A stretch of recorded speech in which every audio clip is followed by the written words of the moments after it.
Doctor plus நேயர்கள் அனைவருக்கும் அன்பான வணக்கங்கள். நான் ஸ்ரீவர்மா மருத்துவமனையின் பெண்கள் சிறப்பு மருத்துவர் ஜெயரூபா.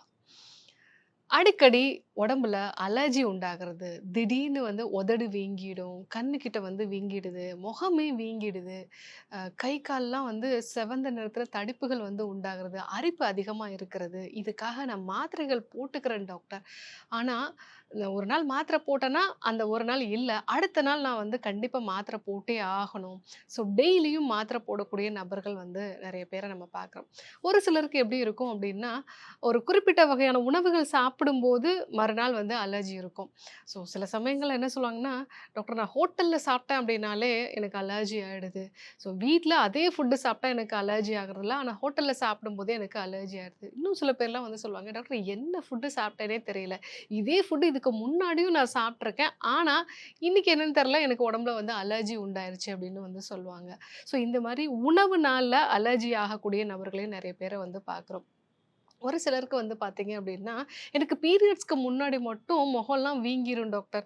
ஸோ கை கால்லலாம் அந்த தடிப்புகள் வந்துரும். சில சமயங்கள்ல அ அரிப்பு கூட எனக்கு வரும். இந்த மாதிரியான சில நபர்களையும் பார்க்குறோம். ஒரு சிலருக்கு பார்த்தீங்கன்னா, டெய்லியும் இருக்காது டாக்டர். ஸோ வாரத்துல 1 நாளாவது ஆனா கண்டிப்பா வந்துரும். ஆனா என்ன காரணம்னு தெரியாது. ஃபுட்டு அப்படிங்கிற ஒரு விஷயம் கூட என்னால சொல்ல முடியாது. இல்ல எனக்கு பீரியட்ஸு இந்த மாதிரி எந்த ஒரு ரிலேஷனும் இதுல இருக்காது. ஆனாலும் எனக்கு வாரத்துக்கு ஒரு வாட்டி இந்த பிரச்சனை வந்துரும். இன்னும் சில நபர்கள்லாம் பார்த்தோம் அப்படின்னா, ஒரு சில வகையான மருந்துகள் எடுத்துக்கும் பொழுது எனக்கு இந்த பிரச்சனை வரும் டாக்டர். பேராசிட்டமால் எடுத்துக்கிட்டனால எனக்கு இந்த அலர்ஜி வந்துரும். பட் சில சமயங்கள்ல எனக்கு அந்த பேராசிட்டமால் ஒத்துக்கும். ஸோ இந்த மாதிரி மருந்துகளால ஸ்டிமுலேட் ஆகக்கூடிய நபர்களையும் நம்ம பார்க்குறோம். ஸோ தொடர்ந்து உடம்புல அரிப்பு உண்டாகுறது, அலர்ஜி உண்டாகுறது, இது எதனால உண்டாகுது? இத சரி செய்றதுக்கு சிவனார் வேம்பு அப்படிங்கிற ஒரு மூலிகையை எப்படி பயன்படுத்தணும்? இத பத்தி தான் நம்ம இன்னைக்கு பார்க்க போறோம். நார்மலா ஒரு டஸ்ட் நம்ம உடம்புக்குள்ள போகுது. இல்ல ஏதாவது ஒரு கிருமி நம்ம உடம்புக்குள்ள போகுது அப்படின்னா, நம்ம உடம்புல இருக்கக்கூடிய IgE அப்படிங்கிறது ஆக்டிவேட் ஆகி, ஸோ அதுக்கு முன்னாடியே நம்மளுடைய WBC செல்ஸ், ஒயிட் பிளட் செல்ஸ்ல பி செல்ஸ் அப்படிங்கிறது ஆக்டிவேட் ஆகும். அது அந்த IgE சேர்த்து ஆக்டிவேட் பண்ணும். இது நம்ம உடம்புல இருக்கக்கூடிய மாஸ்ட் செல் அப்படிங்கிற ஒரு செல்ல ஸ்டிமுலேட் பண்ணி, அதன் மூலமாக இந்த கிருமிய அழிச்சு உங்க உடம்புலேருந்து பேக் பண்ணி வெளிய அனுப்புறது தான் அதனுடைய வேலை. இந்த IgE அப்படிங்கிறது நம்ம உடம்போட செக்யூரிட்டி கார்ட் மாதிரி. ஆனால் சில சமயங்கள்ல இந்த செக்யூரிட்டி கார்டு தப்பு தப்பான தகவல நம்ம உடம்புக்கு குடுக்கும் பொழுது, ஸோ நம்ம உடம்புல அடிக்கடி இந்த மாஸ்டர் செல் ஆக்டிவேட் ஆயி, அதுலேருந்து ஹிஸ்டமின் அப்படிங்கிற ஒரு கெமிக்கல் நமக்கு சுரக்க ஆரம்பிக்கும். இதனால தான் நமக்கு அலர்ஜி உண்டாகுது.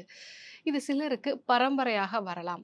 ஆனால் பெரும்பாலான மக்களுக்கு அவங்களுடைய குடல்ல இருக்கக்கூடிய பாக்டீரியா, வைரஸஸ் இது இம்பேலன்ஸா இருக்கிறதுனால, லீக்கி கட் அப்படிங்கிற ஒரு கண்டிஷன் உருவாகுது.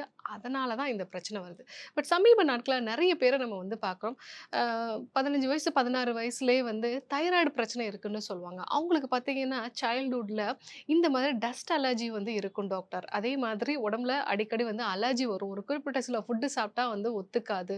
ஸோ இந்த மாதிரியான அறிகுறிகள் சின்ன வயசுல இருந்து ஒரு 15 இயர்ஸ்க்கு மேல போகும் பொழுது, அவங்களுக்கு தைராய்டு மாதிரியான ஆட்டோ இம்யூன் டிஸார்டர் வரத பார்க்குறோம். இன்னும் சில நபர்களுக்கெல்லாம் என்ன பார்க்குறோம் அப்டின்னா, சின்ன வயசுல இதே மாரி அடிக்கடி டஸ்ட் அலர்ஜி இருக்கும். பாடியில ஒரு சில உணவுகள் ஒத்துக்காம அலர்ஜி உண்டாகும். லேட்டர் ஸ்டேஜ்ல போகும்பொழுது, சொரியாசிஸ் மாதிரியான பிரச்சனைகளோ, இல்ல அவங்களுடைய தலையில எப்பவுமே பொடுகு இருக்கிற மாதிரி செபோரிக் டெர்மடைட்டிஸ் மாதிரியான பிரச்சனைகள் இருக்கிறத பார்க்கலாம். இது எல்லாமே அப்பா, அம்மாக்கு சர்க்கரை வியாதி இருக்கோ, இல்ல அவங்களுக்கு அந்த ஆட்டோ இம்யூன் டிஸார்டர் இருந்ததுன்னா, ஆரம்ப கட்டத்தில உடம்புல அலர்ஜி அப்படிங்கிற ஒரு நார்மலான ஒரு சிம்ப்டம காமிக்குது. லேட்டர் அவங்க பாடியில ஆட்டோ இம்யூனிட்டி ட்ரிகர் ஆகுறதையும் நம்ம பார்க்குறோம். ஸோ இத எப்படி நம்ம சரி செய்யணும்? ஸோ நம்மளுடைய குடல சுத்தம் பண்றது தான் முதல்ல நம்ம பண்ண வேண்டிய விஷயம். ஏன்னா, நான் இதற்கான மூல காரணம் அப்படிங்கிறது, நம்ம குடல்ல இருக்கக்கூடிய பாக்டீரியாஸஸும், அந்த வைரஸஸும் இம்பேலன்ஸா இருக்க தான் முக்கியமான காரணம். முதல்ல நம்ம டீடாக்ஸ் மெத்தட ஃபாலோ பண்ணணும். இது நபர்கள பொறுத்து. நெறைய இப்பலாம் வயதானவர்களும் வராங்க, குழந்தைகளும் வராங்க. ஸோ அவங்களுக்கு டீடாக்ஸ் அப்படிங்கிறது டெய்லி டீடாக்ஸ் மாரி நம்ம குடுக்கலாம். நடுத்தர வயதில ஒரு 18 இயர்ஸ்க்கு மேல இருக்கிறவங்களுக்கு 7 டேஸ் கம்ப்ளீட் டீடாக்ஸ் குடுக்கலாம். ஸோ இது உங்க குடல சுத்தி இருக்கக்கூடிய அந்த இம்யூன் சிஸ்டத்த பேலன்ஸ் பண்ணும். நம்ம உடம்புல 60லேருந்து 70% நோய் எதிர்ப்பு சக்தி செல்கள், இம்யூன் ரிலேட்டடான செல்ஸ் வந்து நம்மளுடைய குடல சுத்தி தான் வந்து இருக்கு. ஃபர்ஸ்ட்டு நம்ம குடல வந்து சுத்தம் பண்ணும் பொழுது, நம்ம உடம்புலே முதல்ல நல்ல மாற்றத்த வந்து பார்க்கலாம். ஸோ அடுத்ததா அருகம்புல், மிளகு கஷாயம். தொடர்ந்து ஒரு 48 நாள், 1 கைப்பிடி அளவுக்கு அருகம்புல், அந்த அருகம்புல் வேரோட வந்து எடுத்துக்கோங்க. நல்லா கழுவிட்டு, ஸோ அது கூட 10 மிளகுகள் 1 2 நம்ம இடிச்சு போட்டு 4 டம்ளர் தண்ணி விட்டு 1 டம்ளரா காய்ச்சி வடிகட்டி வந்து நம்ம எடுத்துக்கணும். ஸோ இந்த மாரி எடுத்துக்கும் போதும் உடம்புல இருக்கக்கூடிய ஹிஸ்டமின் அளவு வந்து குறைய ஆரம்பிச்சு, அலர்ஜி வந்து நமக்கு குறைய ஆரம்பிக்கும். 2வதா சிவனார் வேம்பு சூரணம். இந்த சிவனார் வேம்பு அப்படிங்கிறத பத்தி நெறைய ஆராய்ச்சிகள் வந்து நடந்திருக்கு. இது வந்து மாஸ்ட் செல் ஸ்டெபிலைசேஷன் அப்படிங்கிற ஒரு ஆக்டிவிட்டி வந்து இதில இருக்கு. ஸோ இந்த மாஸ்ட் செல் தான் நம்ம பாடியில ஹிஸ்டமின் செக்ரீஷன வந்து தூண்டி விடக்கூடிய ஒரு விஷயம். ஸோ இத வந்து ஸ்டெபிலைஸ் பண்றதுனால ஆல்ரெடி உங்க உடம்புல IgE வந்து நெறைய இருந்தாலும் கூட மாஸ்ட் செல்ஸ் வந்து ஆக்டிவேட் ஆகாததுனால உங்களுக்கு அலர்ஜி ரெஸ்பான்ஸ் வந்து குறைய ஆரம்பிக்கும்.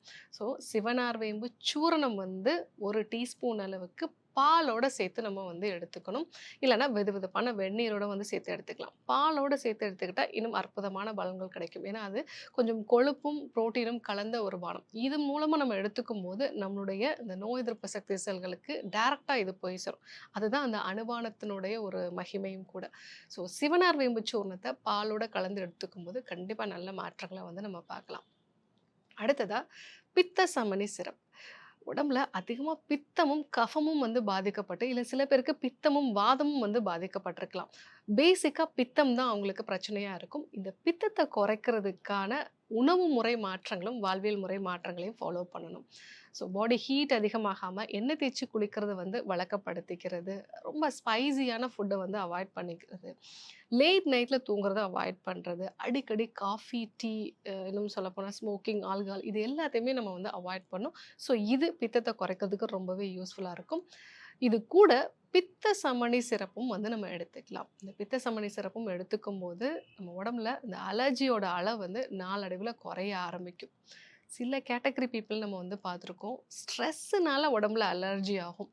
ஸோ ஏதோ தொடர்ந்து தூங்காம வேலை செய்றாங்க, இல்ல தொடர்ந்து ரொம்ப ஸ்ட்ரெஸ்ஃபுல்லா இருக்காங்கன்னா, அவங்க பாடியில அந்த அலர்ஜி ரெஸ்பான்ஸ் வந்து ஸ்டிமுலேட் ஆடும். ஸோ அவங்களுக்கும் டீடாக்ஸ் மெத்தட நம்ம ஃபாலோ பண்ணிட்டு, மனத அமைதிப்படுத்துறதுக்கான சுவாச பயிற்சிகள், தியான பயிற்சிகள், இது கூட மானச வகையான மருந்துகளும் எடுத்துக்கும்போது, அவங்க உடம்புல அலர்ஜி நல்லாவே குறைய ஆரம்பிக்கும். இன்னைக்கு நெறைய பேருக்கு பிரச்சனையா இருக்கக்கூடியது, தொடர்ந்து உடம்புல அலர்ஜி உண்டாகுறது. திடீர்னு வந்து உதடு வீங்கி போயிடுது. நாளைக்கு ஒரு முக்கியமான வேலை இருக்கு டாக்டர். ஆனா இன்னைக்கு உதடு வீங்கி போயிடுச்சு.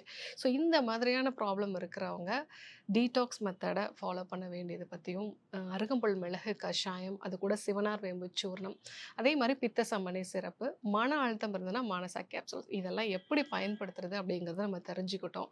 ஸோ இதெல்லாம் நம்ம கரெக்ட்டா ஃபாலோ பண்ணோம் அப்படின்னா, அடிக்கடி மாத்திரைகள் எடுத்துக்கணுங்கிற ஒரு அவசியம் வந்து கிடையாது. ஸோ கண்டிப்பா ஃபாலோ பண்ணி பாருங்க.